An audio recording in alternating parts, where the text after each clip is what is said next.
Signing in by Taylor Phinney, who won the opening day of the USA Pro Challenge, as he signs in now for 150 miles between Steamboat Springs and Arapahoe Basin. Paul, it wouldn't be Colorado without a horse rider. Well, if you figure the fact that there are 500 ranches in this part of the world, that's why we had to have a horse rider and a cowboy starting. And talk about a cowboy, Taylor Phinney dressed in the yellow jersey, but the attacks came thick and fast right from the very start.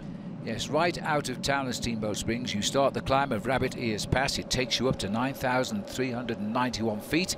On the climb, a breakaway of 12 riders settled in nicely. And then Will Routley of the Optum team got clear for the points at the top. He's done this before in the Amgen Tour of California last year where he won the title. Now he's starting to stake a claim here in Colorado. Once they got over the top of the climber, the next on the horizon was the Lexus Sprint Point at Gremling. That was after 49 miles covered when they came into town. It was a clean set of wheels showed by Rob Carpenter in the black jersey of Hinkapi Rupolowski. And Carpenter also winning the second stage of this race 1 year ago, and here he was in the breakaway again. The breakaway continued. The next big climb took us up to 9,500 feet, the Ute Pass, 84 miles covered, and again Will Routley over the top, this time chased by Dan at Summerhill. Routley was now the leader of the King of the Mountains on the road. We're heading down towards Dillon now as the riders continued to line up for the final climb. The breakaway had thinned down. There was now only 9 riders left, and as they lined up for Dillon and the sprint there, an attack by Cannondale Garmin's Nathan Brown. Well, he could feel that he was at this point starting to be one of the strongest riders in that leading breakaway, but one youngster, 20 years of age, Greg Daniel, decided, I'm not letting you go clear, and he jumped across to bridge up with Nate Brown to make a 2-man leading group. But it was Nate Brown went through that point to get himself a maximum point at the Lexus Sprint Point for 5 points, but what was on the horizon was the final climb of the day, Arapahoe Basin. And that was the climb that would decide all. There were 2 riders clear now, and it was quite apparent that the rest of the breakaway were going to be swept up by the chasing field behind. It was 2 against the rest now, and even Team Jellabelly were trying to get in on the act. They were helping Team BMC chase down those that were left on the road. Nate Brown, though, had one final card to play as the slopes of the Loveland Pass began.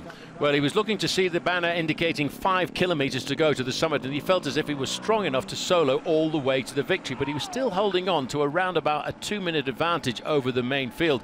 I'll tell you one thing, though, the rider with him, Greg Daniel, was hovering at 5 to 10 seconds.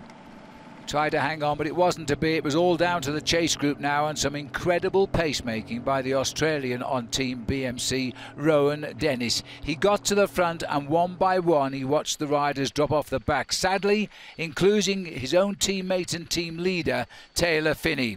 Phinney was now destined to lose his race leader's yellow jersey, but would a teammate take it over? And that was the question.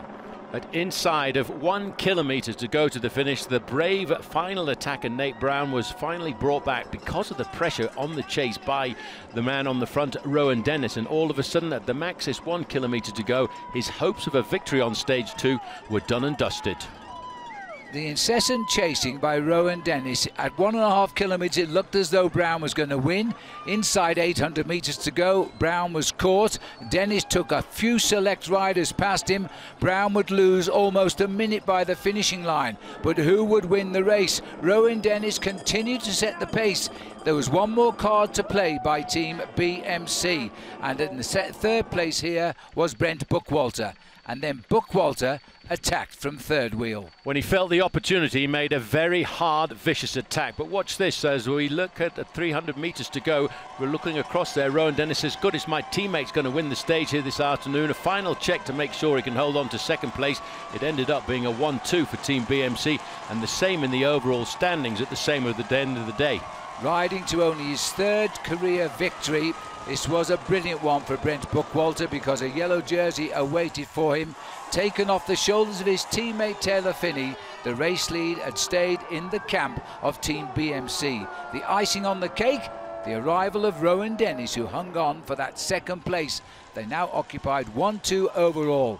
A pat on the back there for Taylor Phinney. He points at the result. Hey, we're still in the lead. And so on the podium, Brent Buckwalter is now the next leader of the USA Pro Challenge, and a very solid leader he is too.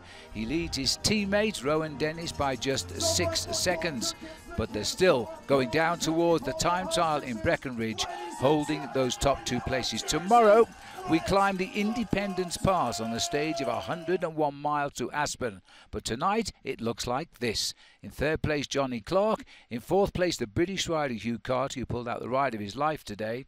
And in 5th place, Rob Squire of the Hincapie Racing Team. He's looking for 38 seconds. Goodbye.